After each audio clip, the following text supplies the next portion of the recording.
तो बिल्कुल खतरे के निशान से गंगा ऊपर बह रही है और ऐसे में आपसे गुजारिश है कि नदियों में आप मनोरंजन के लिए मत जाया करिए, क्योंकि अगर आप जाते हैं और कोई घटना घटती है तो उससे बड़ा नुकसान हो सकता है। चलिए बढ़ते आगे। महानंदा नदी का जलस्तर में हो रही बढ़ोतरी से पूर्णिया और कटिहार के कई निचले इलाके जलमग्न हो गए हैं। पूर्णिया के बायसी अनुमंडल के पुरानागंज में 2017 में आई प्रलयकारी बाढ़ में महानंदा नदी का तटबंध टूट गया था, जिसकी मरम्मत अब तक नहीं हो पाई है। इस तटबंध के टूटने के कारण हर साल महानंदा नदी में बाढ़ आने से आसपास की सड़कें भी कट जाती है। महानंदा नदी अपने उफान पर है। मॉनसून के दस्तक के साथ ही नदी का जलस्तर बढ़ने लगा है और इस बढ़ते जल संकट से पूर्णिया और कटिहार के निचले इलाकों में पानी भरने लगा है। बाढ़ के इस दस्तक के साथ ही शुरू हो गई है लोगों की परेशानी। कदवा प्रखंड में अन्य समस्याओं के साथ शवों के अंतिम संस्कार को लेकर भी मुसीबतें आने लगी है।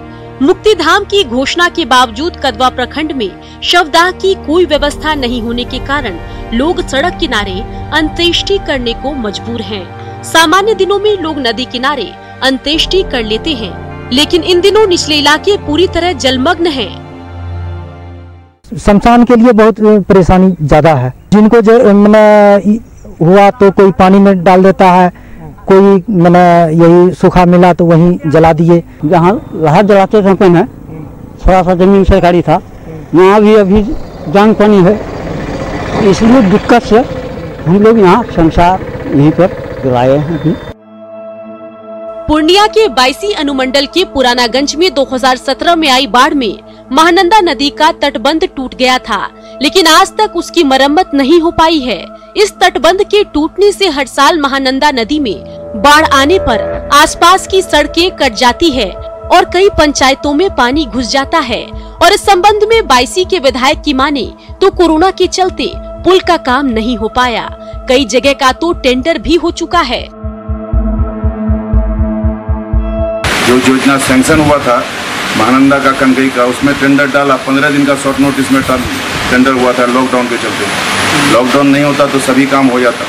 उसके बाद परवान का अलग से था, 11 योजना हमारा था और 8-10 योजना अमर वाले का था, तो उसमें कोई टेंडर डाला ही नहीं, कोई ठेकेदार टेंडर डाला ही नहीं। टेंडर नहीं डाला तो वो काम हुआ नहीं। और महानंदा कनकई परवान में जो 5 काम में डाला, इसमें काम कुछ हुआ, 1-2 जगह काम में थोड़ा विलम्ब हो गया, रहुआ में और चंकी में, तो काम पूर्ण नहीं हो पाया। सीमांचल में बाढ़ की तबाही का मंजर हर साल दिखता है। इस साल भी कई प्रखंड शुरुआत में ही कटने लगे हैं। इस जद्दोजहद में परेशान स्थानीय लोगों को इस साल चुनावी लहर की गर्मी कुछ राहत दिलाती है या फिर वही त्रासदी इन्हें झेलनी पड़ेगी, ये आने वाला वक्त ही बताएगा। न्यूज़ 18 के लिए पूर्णिया से कुमार प्रवीण और कटिहार से सुब्रत गुहा की रिपोर्ट।